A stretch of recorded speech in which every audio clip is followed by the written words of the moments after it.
Good morning, geometry class. Hope everybody's doing well. Hope everybody had a great Memorial Day weekend. And today we begin our last pace. So what a journey it's been. And I'm so proud of everybody who's worked so hard in spite of all of our obstacles and everything that's going on.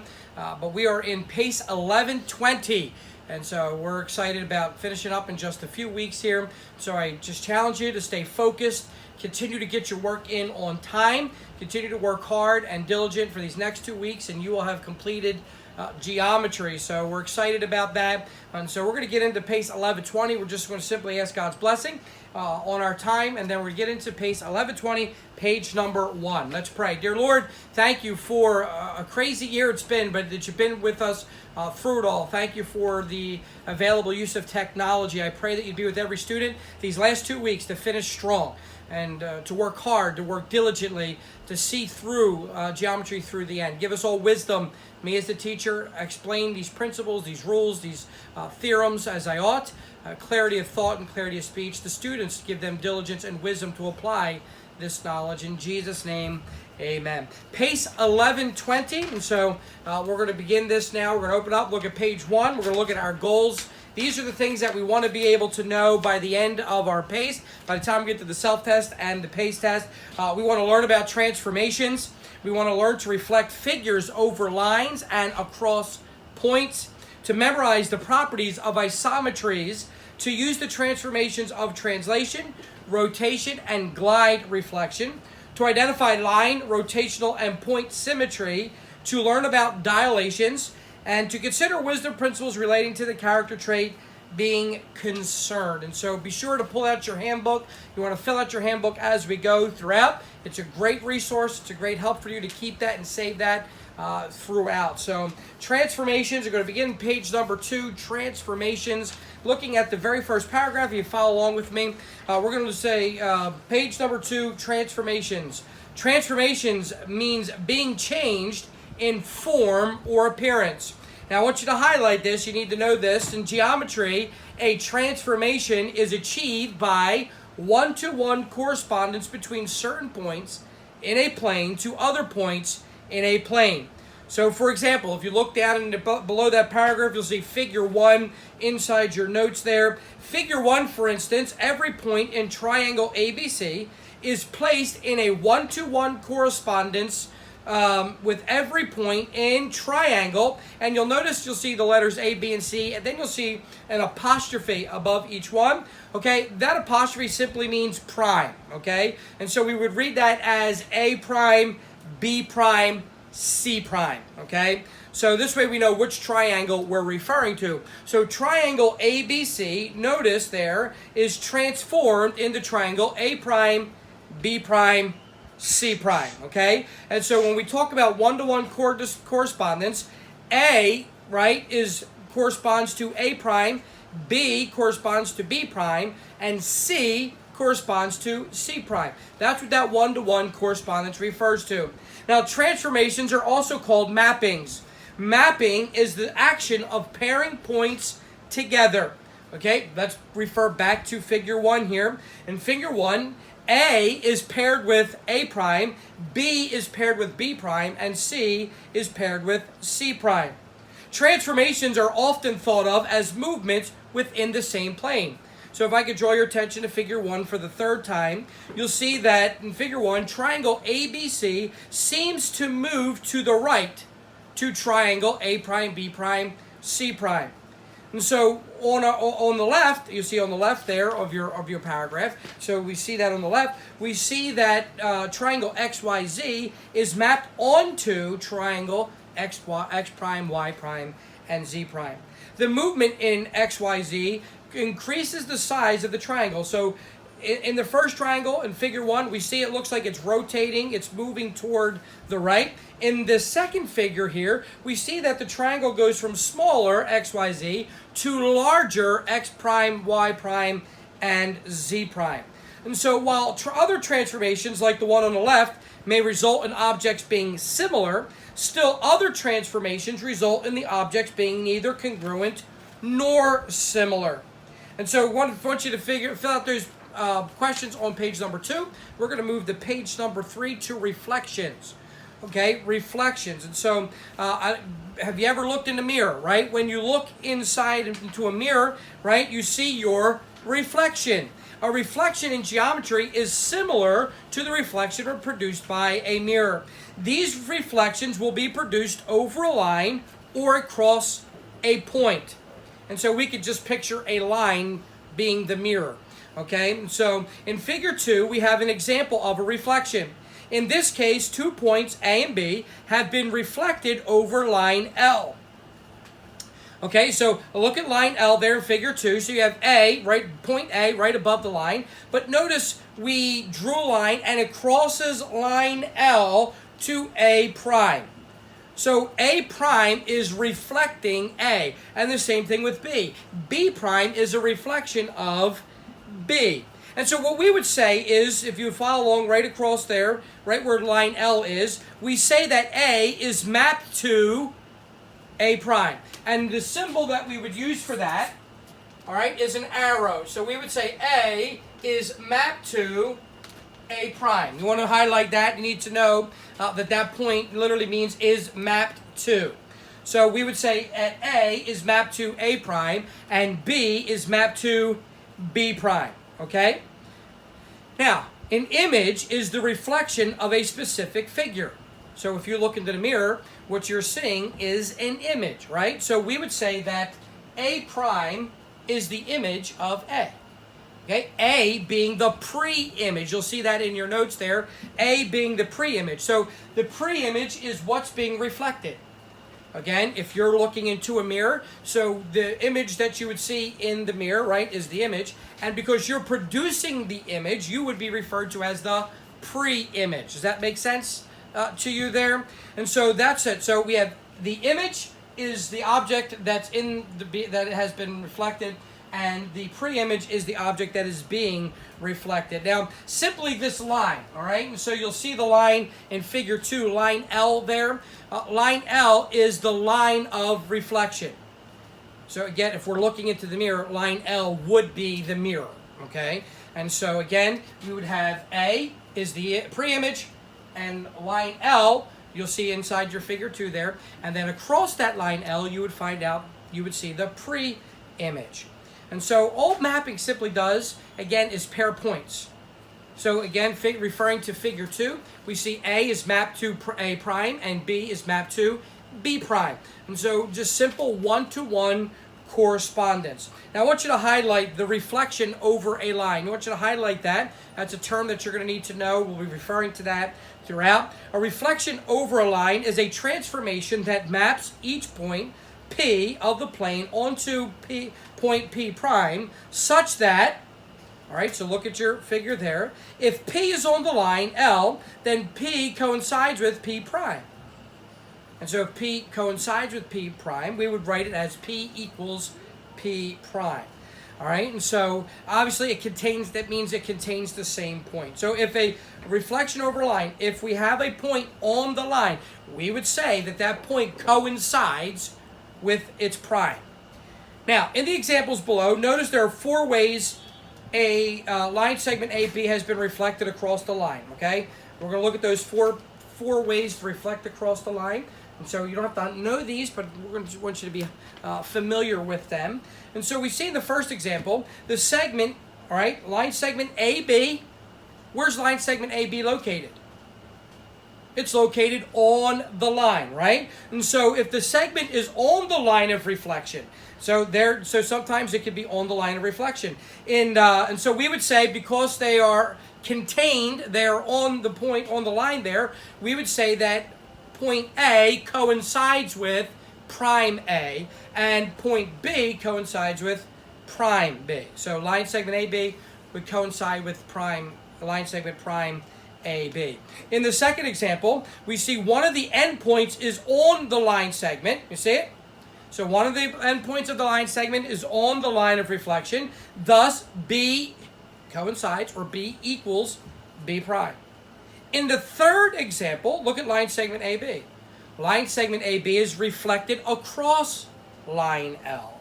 And in the fourth example, line segment AB crosses line L, and as a result, part of the segment is reflected one way across line L, and the other segment is reflected the other way across line L. So you see kind of forms like an X or intersecting lines there. Now, to find the reflection of any point across a line, we need to know this because we're going to do this on the next page. We're actually going to do reflections, okay? So to find the reflection of any point across a line, draw a segment perpendicular from the point to the line of reflection, then extend the line segment to the prime segment, all right? So real simple. We're going to show you how to do that in just a moment.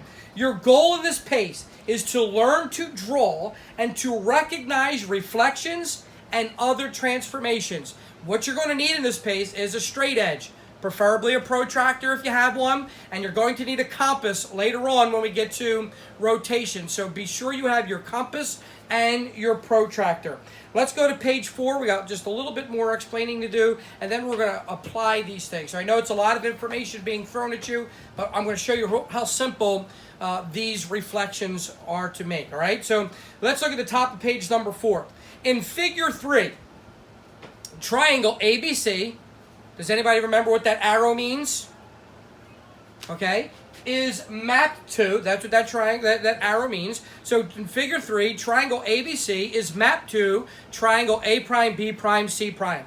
The line of reflection, line L, is the perpendicular bisector of line segment A and A prime, B and B prime, and C prime. So looking at the shape here, okay, we see here that these are, well, there's line L, and each line segment, so A to A prime, B to B prime, C to C prime, are perpendicular bisectors of line L. That's all we're going to do. We're going to draw 2 points and just make sure that the line of reflection, L, right, that each line is a perpendicular bisector over the line of reflection. Once we do that, it does not matter the distance across the line. We just want to make sure that we redraw the shape, okay? Now, I don't know if have you ever placed a book in front of a mirror, and when you open the book in front of the mirror and you notice that the words are backwards, right? And so the words are backwards, the whole line of words, the whole sentence is backwards. And have you ever seen on the front of an ambulance, the word ambulance is spelled backwards? When you look at it in the mirror, right, everything gets reversed. And so that is referring to orientation, the orientation of an image. And so the orientation of a figure is the direction in which the vertices are named. In figure 3, the vertices triangle ABC are named in a counterclockwise direction. So, okay, counterclockwise. Notice, all right, on the left side of the line of reflection, triangle ABC, right? So A, notice the direction, A, B, and C. That's counterclockwise, right? But what happens when we cross the line of reflection? Notice the orientation of the triangle has changed, and so we have A, B, C. That is going clockwise. So again, when you look into a mirror, remember, everything is reversed. The orientation is changed. The same will happen when we cross the line of reflection. The vertices will be named in reverse order. In figure 3, the vertices of triangle ABC are named in a counterclockwise direction or orientation. The reflection of triangle ABC will cause the orientation to change.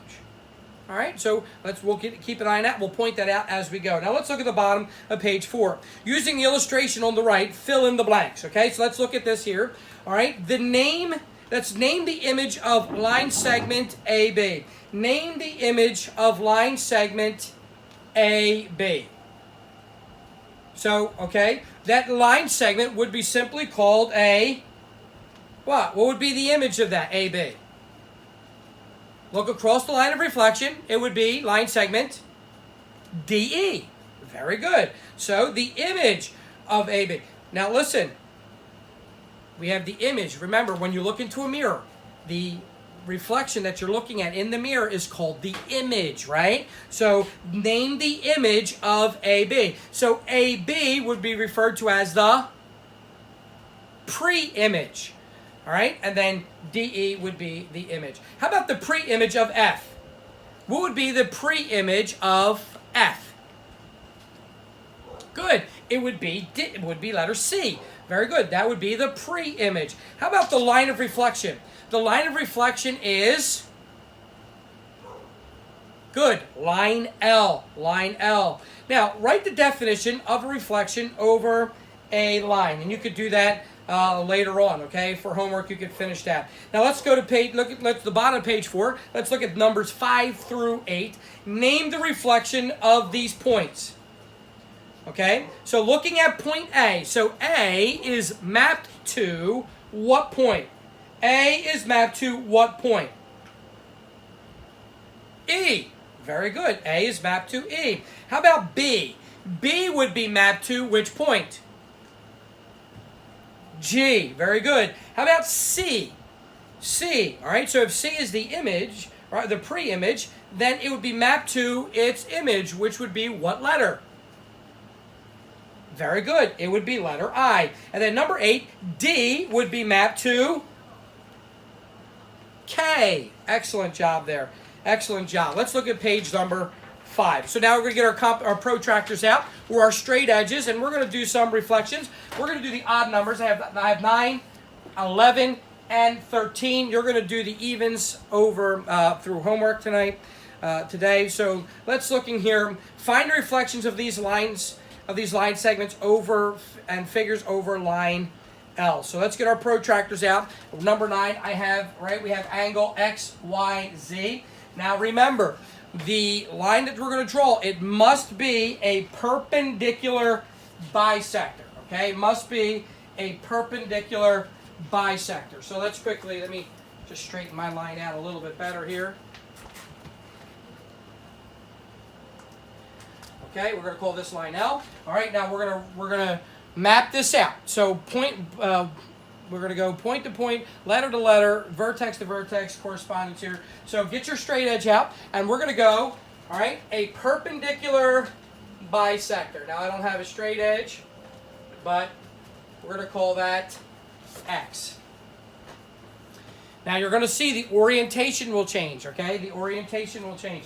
I'm not worried about the distance. The distance does not matter how far you go across the line of reflection there. All right, so again, the key, though, is it has to be a perpendicular, okay? So, all right, get our second one. So put your straight edge on Z. Make sure you are perpendicular through line L.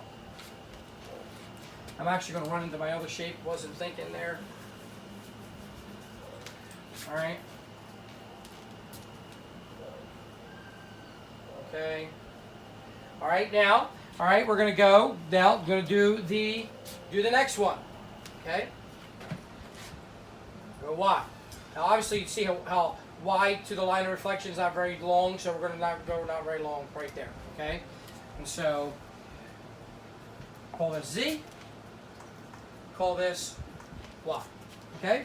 And so now what we're going to do is I'm going to connect my vertices, and so we're going to go like this. So X, Y, Z. And so you see there, all right, so get your straight edge, connect your points, X to Y, Y to Z, and you see that we have a mirror image, right? So if X, Y, and we want to call this, we call this X prime, Y prime, and Z prime, all right? X prime, Y prime, and Z prime. Again, a couple things let's notice here. We are perpendicular across the line of reflection. Again, we did point-to-point correspondence, so X to X prime, Z to Z prime, and Y to Y prime. And we noticed that the orientation, so let's look at this. Okay, so X, Y, Z would kind of be like a clockwise rotation, right? So in the mirror, over the line of reflection, we will notice that it is a counterclockwise direction. So the orientation will change. And so just, I guess, by one piece of advice, you want to make sure that when you do these lines, you kind of want to make sure that these points from Z to the line of reflection, you go the same distance, okay? You want to kind of try to keep that same distance so your points would be corresponding. All right, let's do number 11. Let's look at number 11. All right, so number 11 here. Okay, so here's M. So again, we're going to get our straight edge. We're just going to do a perpendicular, and it would help, I guess, just to kind of measure how far that is across. But make sure you're a perpendicular bisector there. All right. Now remember, we looked at our 4 illustrations on page number 2, and so we see that this line segment crosses the line of reflection, and so we're going to have the same thing here. So we're going to go from N, or the image N, the pre-image, to the image there. So we have M prime, N prime. All right, then connect those 2 M points. All right, and what we have is our reflection. We have our reflection. Real simple here. Number 13. Number 13. Okay, so let me draw 13 on the board. Okay, so number 13, we have our line of reflection. All right, so there's our line there. We have point A and point B. Okay, again, take your straight edge. You're going to just, again, make sure we have a perpendicular. All right, so A prime. And then we're going to go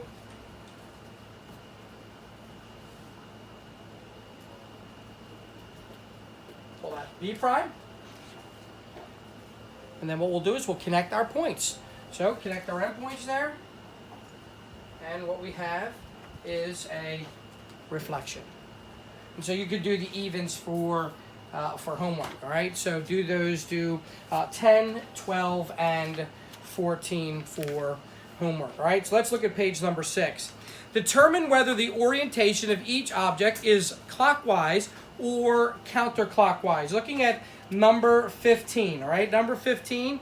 And so, again, we would tell by the orientation by the way the vertices are named. So let's see. A, B, C. Is that clockwise this way or counterclockwise? So it's going, all right, so it's going from right to left, right?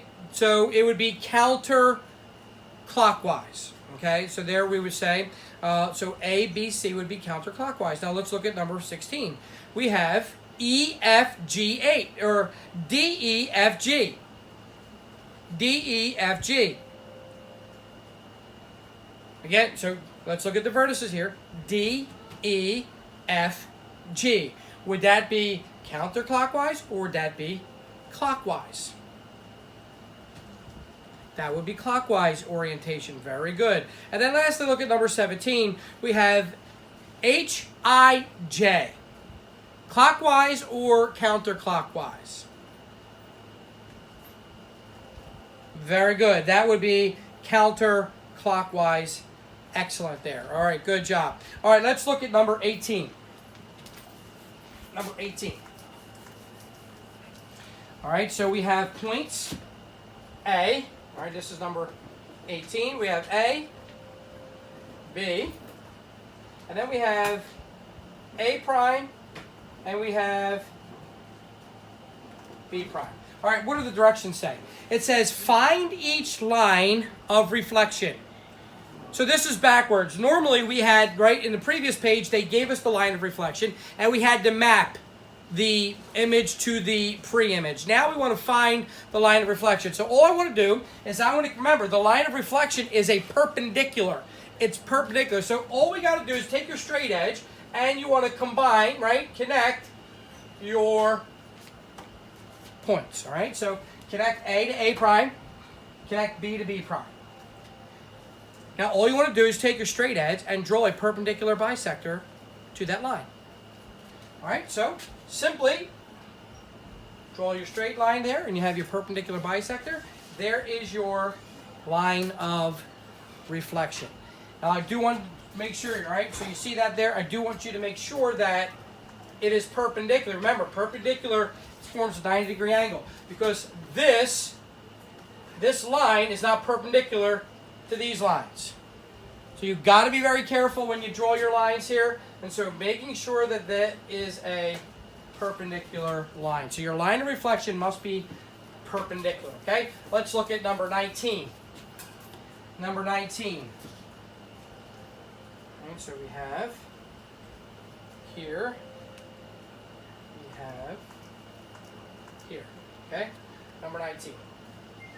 So again, all we want to do is we want to simply connect the vertices.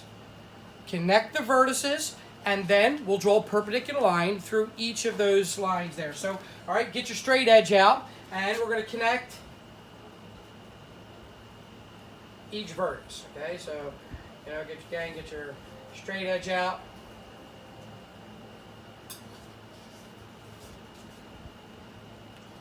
Okay. Now you don't have to do a dotted line; you could do a straight line, but I connected each vertex. Okay, connect each one. Obviously, the top right, if you look up here on the shape here, so the top left corner is matched with the top left corner here, okay? And then we have the bottom left corner is matched with the bottom left corner. The bottom right corner is connected to the bottom right corner, and the top right corner is connected to the top right corner. So all we have is lines, right? So now let's draw the perpendicular bisector. Let's draw the perpendicular bisector. So all we're going to do is making sure that our line is perpendicular to each one of those lines, right? So we have right angles formed.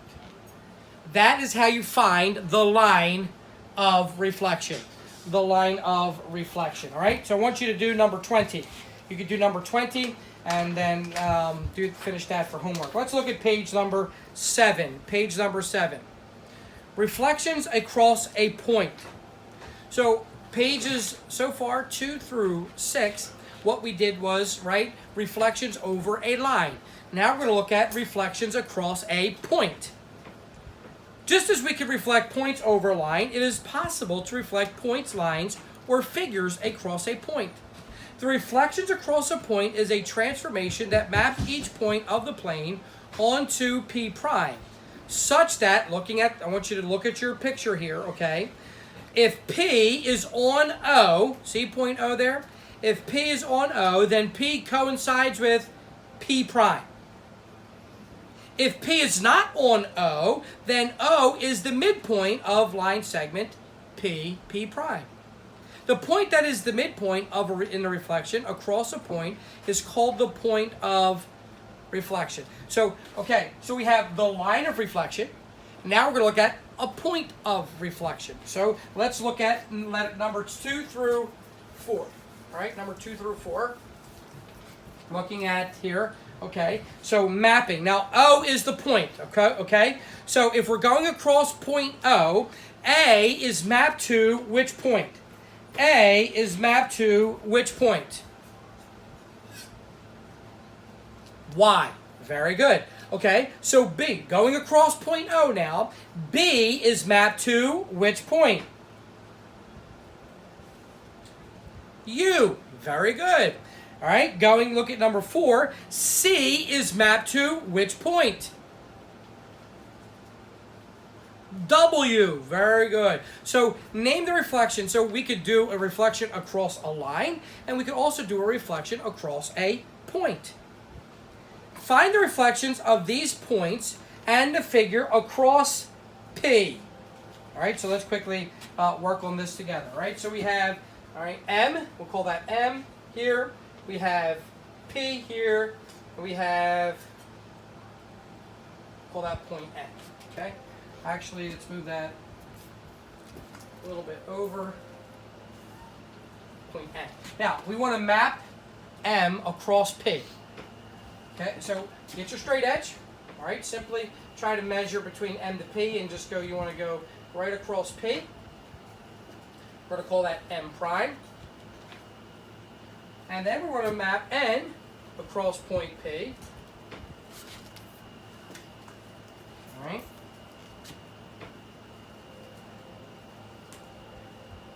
We call that N prime. There you go. So all we did was find the reflections of these points. So here's point M, here's point N. We reflected that across point P.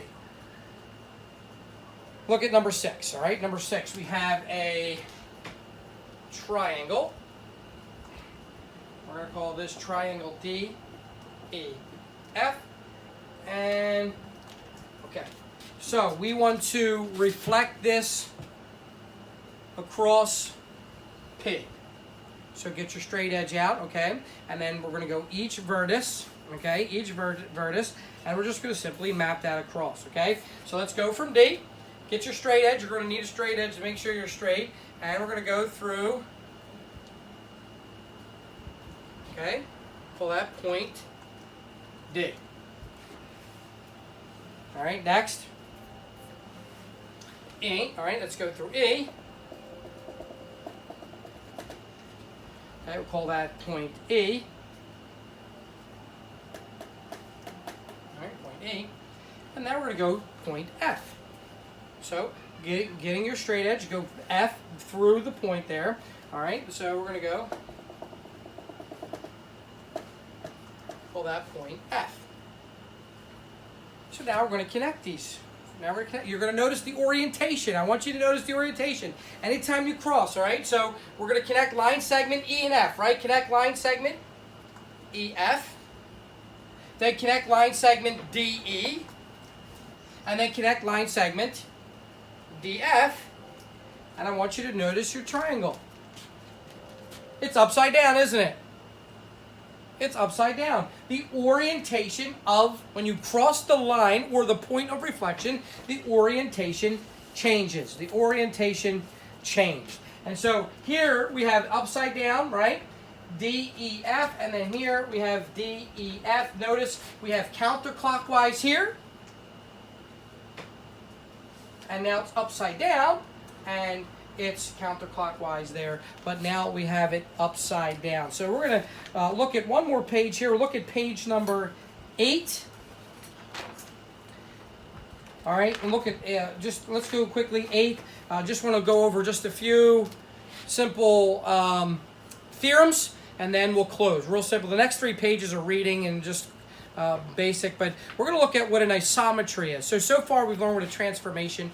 We looked at reflection. We could reflect, right, a shape or a line or a point across a line, and we can also reflect a shape, a line, or a point across another point.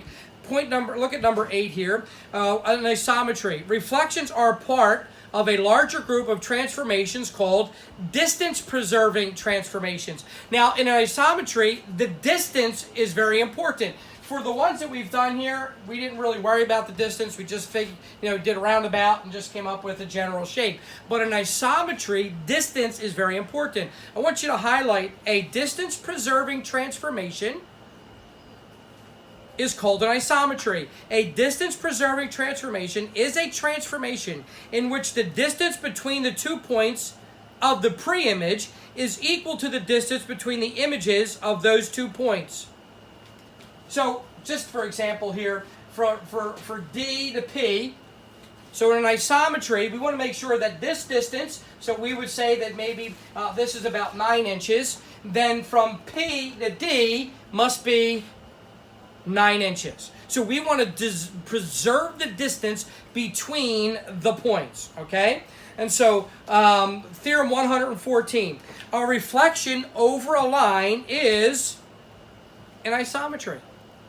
So from now on, when we do a reflection across a line, we want to make sure that we preserve the distance between those points. So a reflection over a line is an isometry. Look at postulate 33. An isometry preserves the collinearity of points. Remember what a collinear point is? Collinear points are points on the same line.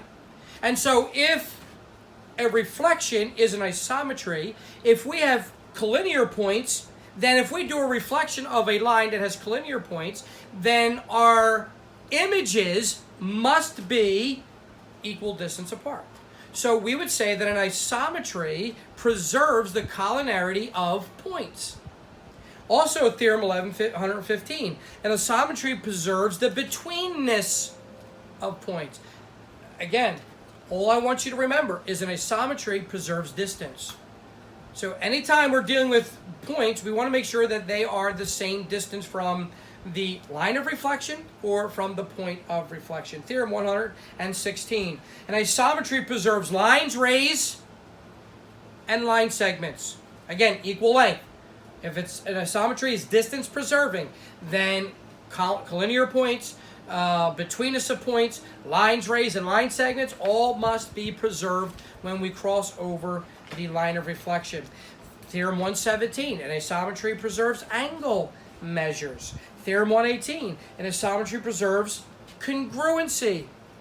And so if I am reflecting a triangle over a line of reflection, then that triangle must be congruent, right? The image must be congruent to the pre-image.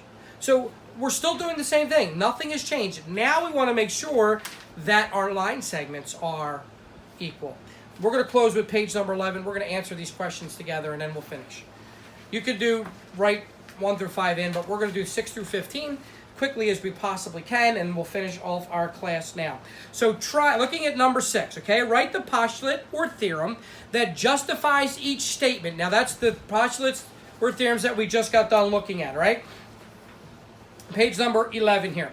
All right, so triangle XYZ is congruent to triangle X prime, Y prime, and Z prime. All right, looking at number 6 here. So we're saying they're congruent. What theorem would that be? Isometry does what? Preserves congruence. Congruency. Isometry preserves congruency. So I don't know which theorem that is. Let me look here. Oh, that's theorem 118. Theorem 118. So I want you to write that in there. Isometry, right, preserves congruency. Looking at number 7. All right, if W is on X, line segment XY, all right, notice it's a point on XY, then W prime is on line segment X prime, Y prime. X prime, Y prime. Remember, points on a line. What do we call points on a line? They are called collinear points. And so if W is on X line segment XY, then W must be on line segment X prime, Y prime. So we would say that isometry preserves the collinearity of points. Remember, collinear means points on a line. So is W a point on line segment XY? They're therefore, in the image, it must be on that as well because isometry preserves distance. So quickly look at number 8. The image of line segment XZ is line segment X prime Z prime. So that's a line segment, right? So what do we know about isometry? Isometry preserves what? Lines, rays, and line segments. Very good. Lines, rays, and line segments. I believe that is theorem 116. Number 9. Looking at number 9 now. All right. So number 9, we're looking at this shape here. Number 9. The measure of angle Z is equal to the measure of angle Z prime. So isometry preserves what? Isometry preserves angle measures. Angle measures. Very good. Theorem, we just did that, page 10, 117, if I'm not mistaken. All right, number 10. If V is between Y and Z, then V prime is between Y prime and Z prime. The key word there is between. So isometry preserves the what? The betweenness of points. Very good. Theorem 115. Number 11. YZ is equal to Y prime Z prime. YZ is equal to Y prime Z prime. Okay, that's simply a line, right? So we would say that an isometry preserves lines, rays, and line segments. Right? That's the same as number 8 that we did up there. All right, number 12. Let's finish off. Everyone's doing a great job. If W is between X and Y, then W prime is between X prime and Y prime. What's the key word in that sentence?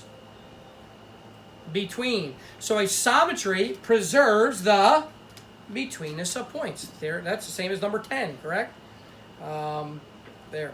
All right, number 13. Line segment XY is congruent to line segment X prime, Y prime. Line segment. Notice the symbol there. So isometry preserves line, rays, and line segments. Very good. Theorem 116. Number 14. The measure of angle X is equal to the measure of angle X prime.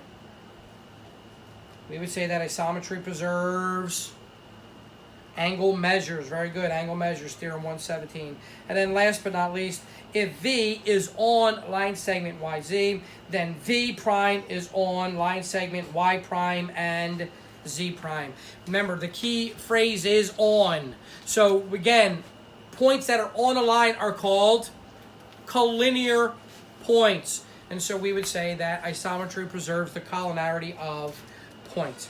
All right, so for homework, I want you to finish those from pages 1 to 11. We'll see you tomorrow, so you want to be prepared. We'll be taking the checkup tomorrow. So have a great day, all right? Hope everybody's well rested. We will see you tomorrow morning. Thank you.